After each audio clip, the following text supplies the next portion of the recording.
Hey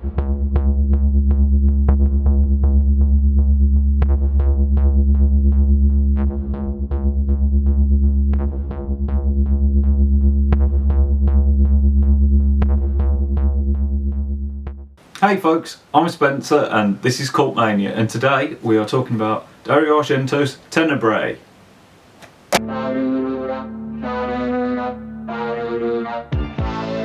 This was Argentos' return to the giallo genre that he'd helped popularise with films like The Bird with the Crystal Plumage and Profondo Rosso.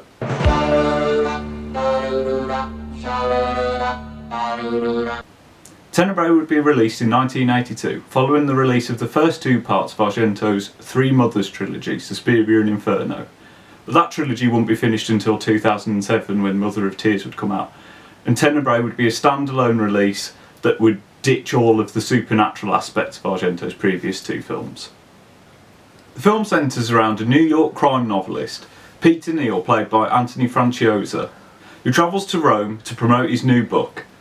But when he gets there, he finds that a serial killer is killing women and placing the pages of Neal's book in their mouths. And your book's pages stuffed into her mouth. The plot is pretty standard stuff for a giallo, with the incompetent police asking for Neal's help in catching the killer.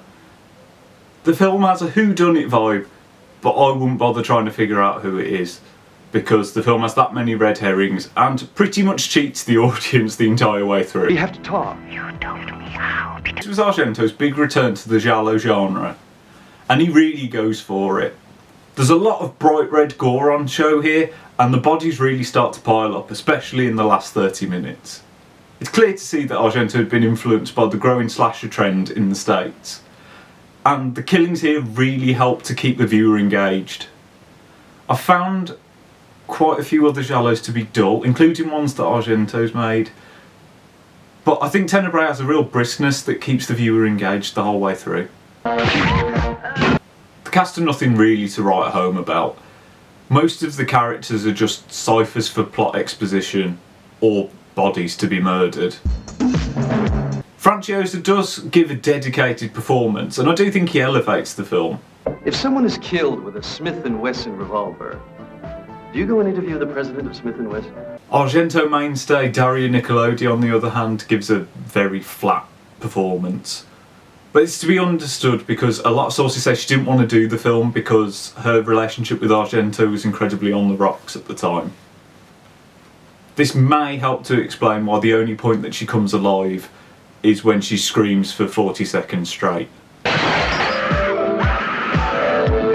John Saxon also turns up in the film, but his character is literally has hat. That's funny. The film is gorgeous in a very clean way. For a film that's title translates as darkness, the film is incredibly bright, and white is the main colour you'll see on screen. The film's much more modern and grounded than either Suspiria or Inferno. Argento allegedly based the film's more modern, almost futuristic look on Zułowski's Possession, but I can't really see it. You get the usual Argento style over substance sequences here, notably in this crane shot that precedes two of the main murders in the film. The camera just tracks around the house for no discernible reason. It still looks cool though. The film has a goblin score in all but credit, and it is fantastic.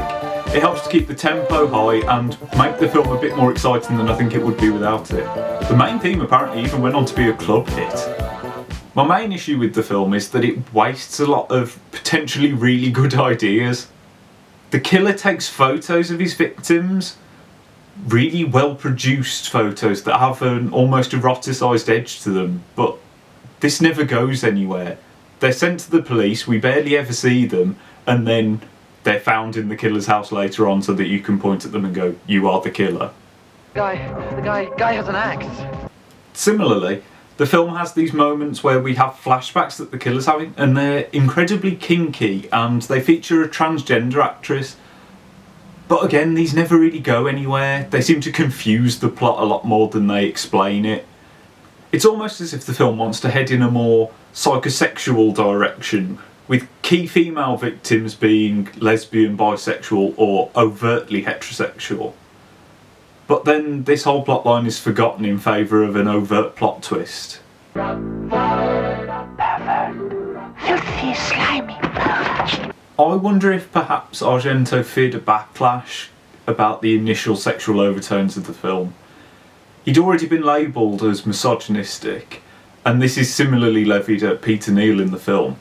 But to be honest, I don't think any of this detracts from the fact that the film is a lot of fun to watch. Behind Suspiria, this is probably my favourite Argento film, and I do think it is the last great film he made. It's a lot more exciting and has a lot more gore than his early films, but has a greater sense of control and a more consistent tone than his later films. It's just really charming to watch, if that makes sense. You want to be together. Anyway, that's just my opinion. Have you seen Tenebrae? What did you think of it? Where do you rank it amongst Argento's other works? Let me know down in the comments.